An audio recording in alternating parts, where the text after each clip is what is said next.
Vamos ver o tópico 1, o desafio no Monte Carmelo.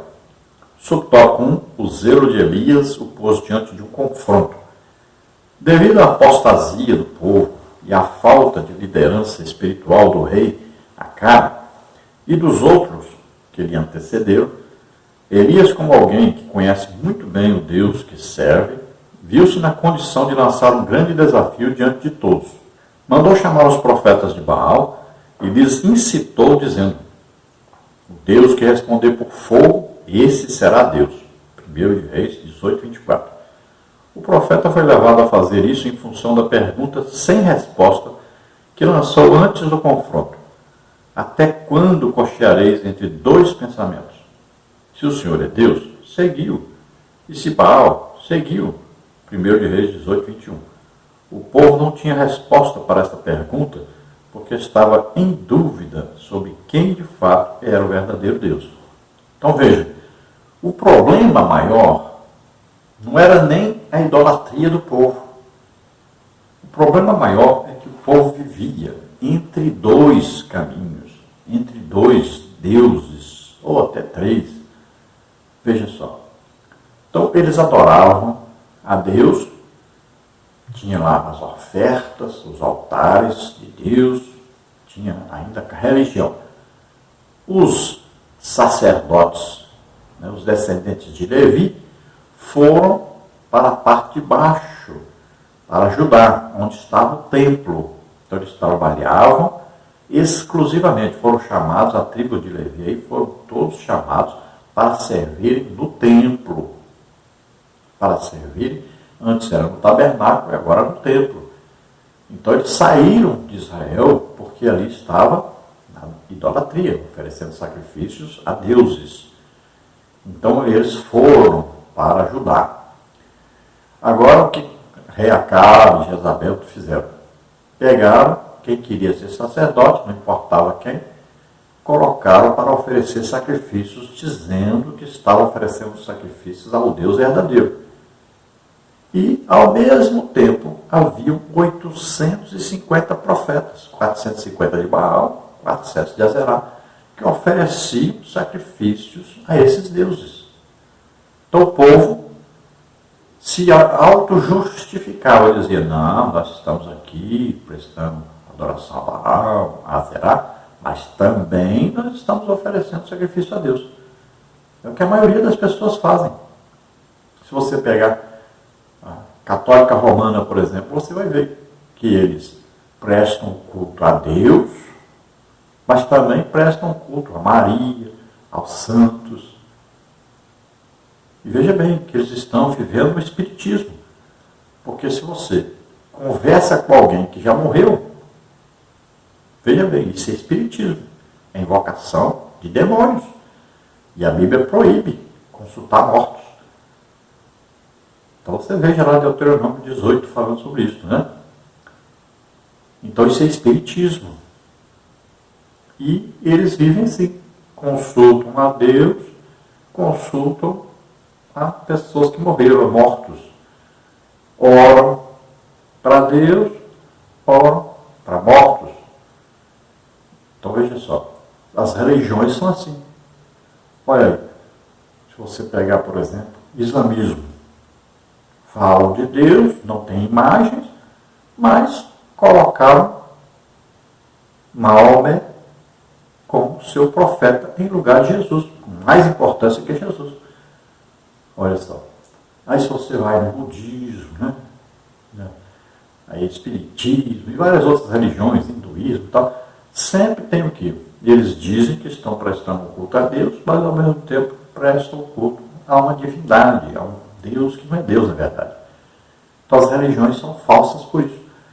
Isso estava acontecendo em Israel. Então Elias foi colocado por Deus, foi levantado como profeta dele para poder tirar o povo da idolatria e trazer o povo para prestar um culto exclusivamente a Deus, adorar somente a Deus, o Deus verdadeiro. Então qual a melhor maneira de fazer isso? Então Elias chamou os profetas de Baal e Azerá e disse: olha, tem aqui 2 bezerros, vocês vão pegar, fazer um altar aí, colocar o bezerro de vocês, E eu vou colocar aqui no outro altar, altar de Deus. Vou restaurar o altar que antes oferecia sacrifício a Deus. E vou colocar um bezerro aqui, porque não pode ser um bezerro só, porque Deus não aceita. O sacrifício para Deus é separado, é exclusivo. Então vocês façam as suas orações e não coloquem fogo sobre o altar. Aquele Deus que responder com fogo, queimar aí a oferta que está sendo oferecida, o animal que está sendo oferecido, então esse é o Deus verdadeiro. E disse para o povo, olha, se vocês acreditam que Baal aqui é Deus, então sirvam só Baal. E para com esse negócio de dizer que está servindo a Deus. E se vocês acreditam que o Deus verdadeiro é o Deus realmente que vocês, os seus antepassados conheceram, que esse Deus que eu estou servindo e que eu vou provar que existe, então sirvam só esse Deus, largue esses outros deuses. É isso que ele está dizendo. Tanto ali ao rei Acabe, quanto aos falsos profetas, quanto ao povo. Então por isso que ele diz, até quando vocês vão costear entre dois pensamentos? Vão servir um Deus e ao Deus verdadeiro ao mesmo tempo. Deus não aceita isso. Deus não aceita dividir com ninguém a sua glória. Deus não aceita que as pessoas adorem a demônios e ao mesmo tempo a Deus. Então você tem que escolher de que lado você está. Ou você é de Deus ou é do diabo. E assim tem muito crente fazendo hoje. Quando tem Santa Ceia, naquele dia ele é santo. Mas no restante do mês se comporta como um demônio. E muito crente fazendo isso. Que é só no dia da ceia que é santo. Quem pede perdão, se arrepende, está santinho. E vai lá e ceia. Mas o resto do mês se comporta como um demônio. Vive em pecado. Então, tem que tomar atitude. Ou eu sou de Deus, ou eu sou do diabo. Então o povo já estava tão acostumado à idolatria, que já estava em dúvida. Será que o Baal é o Deus verdadeiro? Será que a Zerá que é o Deus verdadeiro? Ou será que o Deus que nós servimos antes e tal, será que esse que é o verdadeiro Deus? Então já estava em dúvida. Então Elias fez o desafio para poder provar que realmente o Deus de Elias era o Deus verdadeiro. Subtópico 2, o problema de não saber a quem adorar.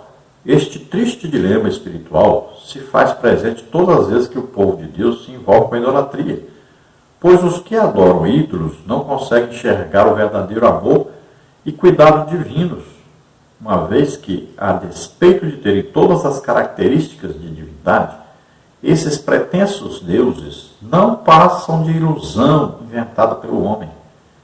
Entretanto, mesmo sendo falsos, esses ídolos exercem muita força e influência sobre o coração do homem, tornando-o tão ignorante quanto eles próprios. Salmos 135, 18. Vale destacar que os ídolos não precisam necessariamente ser físicos, pois podem estar camuflados no coração humano, a fim de controlarem as decisões e toda a vida de uma pessoa. Jesus nos alertou sobre isso. Mateus 6, 24. Então, o que diz a palavra de Deus? Se tornem semelhantes aos seus deuses aqueles que os servem, que os adoram. Na verdade, não existe outro Deus, é só um Deus que existe. Tudo isso é imaginação dos homens. Então, os homens inventam seus deuses, criam seus deuses, idolatram seus deuses. Pode ser uma imagem, pode ser uma pessoa que morreu, pode ser uma pessoa que é viva, mas que se torna tão grande para aquela pessoa que ele passa a adorar essa pessoa, a seguir essa pessoa, a acreditar em tudo que essa pessoa fala, faz e estuda, ensina. Então a pessoa segue cegamente uma pessoa. Isso é um perigo tremendo. Isso é idolatria, é colocar alguém no lugar de Deus. Veja bem, muitas vezes uma pessoa pode colocar um filho como seu Deus, um esposo, uma esposa como seu Deus, mais importante que o próprio Deus. Quantas pessoas deixam de ir para a igreja por causa do seu cônjuge? Quantas pessoas deixam de ir para a igreja por causa de um filho, às vezes? Quantas pessoas deixam de servir a Deus para servir a um trabalho, por exemplo?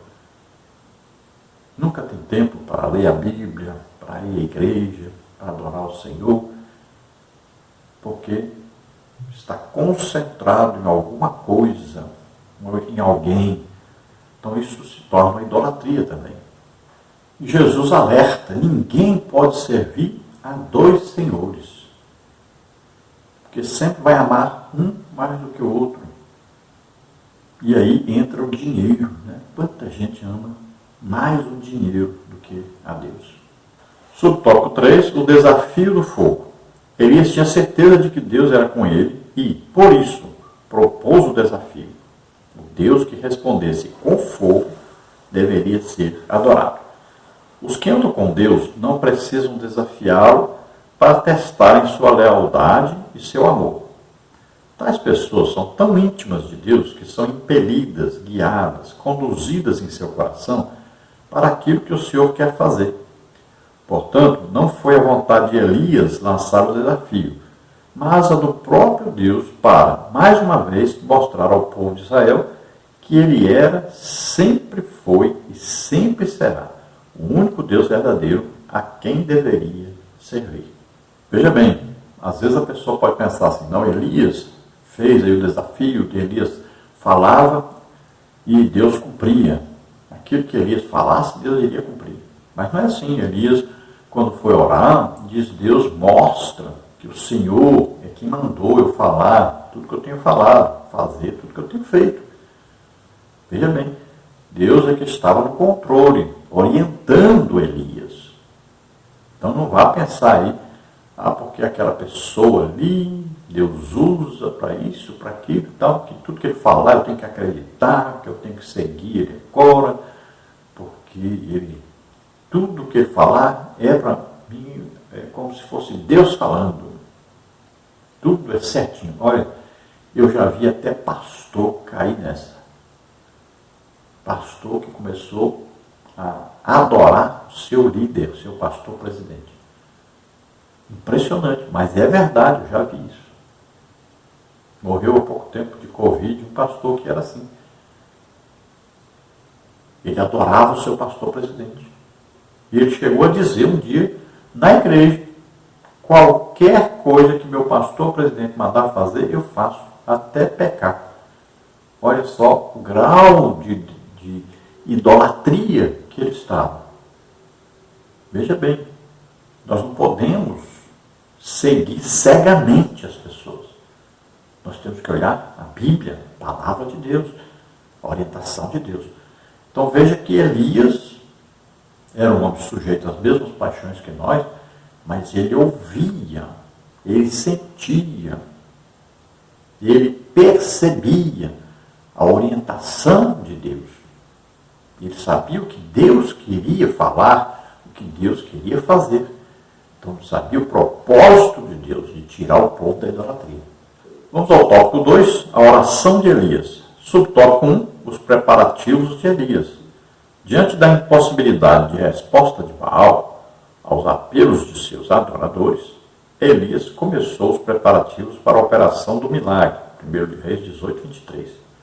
A primeira coisa que fez foi reparar o altar do Senhor, que estava quebrado, consequência imediata da idolatria. 1 Reis 18, 30.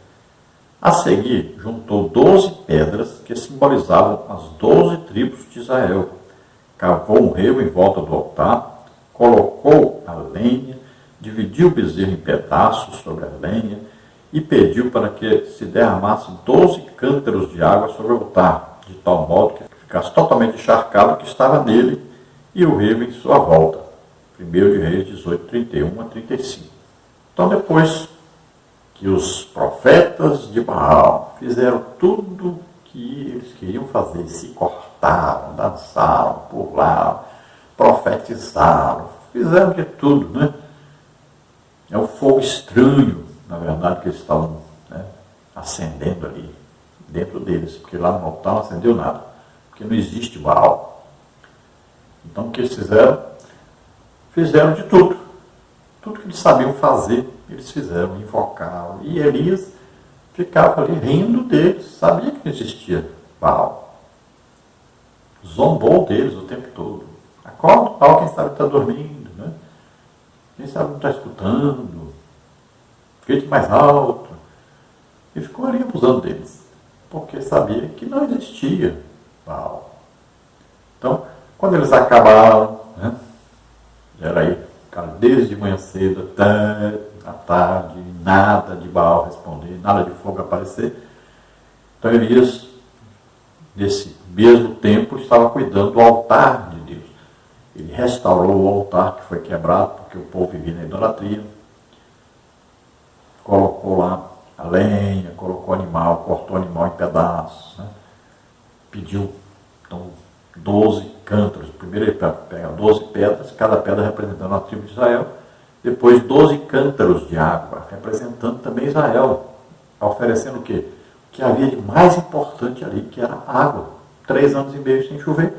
Imagine aí falar que eram 12 cântaros de água, derrame. As pessoas ficaram malucas. Como derramar água? Nós estamos 3 anos e meio sem chuva, sem água. Como pegar água e derramar agora? Aquela água, muito provavelmente, era pega lá no mar da Galileia. Olha só, tinha que levar grande distância, né? Também tiveram que cavar vários poços, muito esforço. Então a água era muito difícil naquela época. Então Elias ofereceu o que havia de melhor ali, água. E um cântaro para cada tribo de Israel. Dizendo, então Deus vai abençoar todo Israel. Deus vai mostrar que Ele é Deus de todo Israel, das 12 tribos. Não é só das 10 tribos do norte, nem só das 2 tribos do sul, mas de todo Israel. Mandou derramar água sobre o sacrifício, sobre o animal em pedaços, né, representando, porque o animal cortado representa Jesus Cristo, que foi açoitado. Veja bem, suas mãos furadas, seus pés furados, coroa na cabeça, coroa de espinho, foi açoitado, né, é um sacrifício apresentado a Deus. Então veja só que é o sacrifício que Deus quer, um sacrifício perfeito. Então, Deus agora vai responder ao sacrifício. Vai mostrar que Ele é o Deus único, verdadeiro, aquele que só Ele pode ser adorado. Aos olhos de todos que estavam ali era absurdo, porque como o fogo ia pegar numa coisa tudo molhada, não tinha como. Mas Elias queria mostrar que Deus é Deus, que só Deus faz essas coisas. Subtópico 2, uma oração confiante. A oração de Elias foi simples e curta, contrastando com as súplicas dos profetas de Baal, 1 Reis 18, 36 e 37. Elias queria mostrar que, para Deus responder, não são necessárias cerimônias especiais, sacrifícios ou mutilações. Basta o exercício da fé no verdadeiro Deus. É relevante ressaltar que o profeta Elias, em sua oração, declarou diante do povo que o Deus a quem ele orava era o mesmo Deus dos patriarcas Abraão, Isaque e Jacó. E que, pelo fato de também ser um servo de Deus e estar cumprindo a vontade dele, tinha direito à manifestação divina como resposta. Nesta oração, o profeta expõe o verdadeiro motivo de ter erigido aquele altar e da necessidade de Deus responder com fogo, para que este povo conheça que tu, Senhor, és Deus, que tu fizeste tornar o seu coração para trás. 1 Reis 18, 37. Então veja, enquanto a oração dos falsos profetas era longa, insistente, né, com sacrifícios humanos, se cortavam, dançavam, pulavam, profetizavam, então gastaram um tempão e não aconteceu nada. Já Elias, a oração dele é curta, mas é uma oração eficiente, oração clara. Primeiro ele invoca o quê? A aliança de Deus com Abraão, Isaque e Jacó. É a primeira coisa que ele faz. Quando nós vamos orar, nós vamos o quê? Primeira coisa, usar a palavra de Deus. Vamos usar a palavra de Deus para chegarmos a Deus. nós vamos já saber a resposta à oração enviando a palavra de Deus.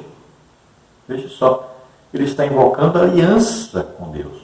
Então, este povo que ele está ali orando para que eles se voltem para Deus, é o povo da aliança. Ele está lembrando Deus, olha, esse povo aqui tem aliança, lembre-se da sua aliança com Abraão, Isaac e Jacó. É a primeira coisa a fazer isso. Olha lá, quando Deus quis matar os israelitas lá no deserto, os hebreus, falou com Moisés que ia destruir todos. Moisés fez o quê? Intercedeu pelo povo. Lembrou Deus da sua aliança com Abraão, Isaac e Jacó. Veja só. Então Elias faz isso. Ele lembra a Deus que ele tem uma aliança com esse povo. Deus queria destruir esse povo, porque estavam vivendo na idolatria.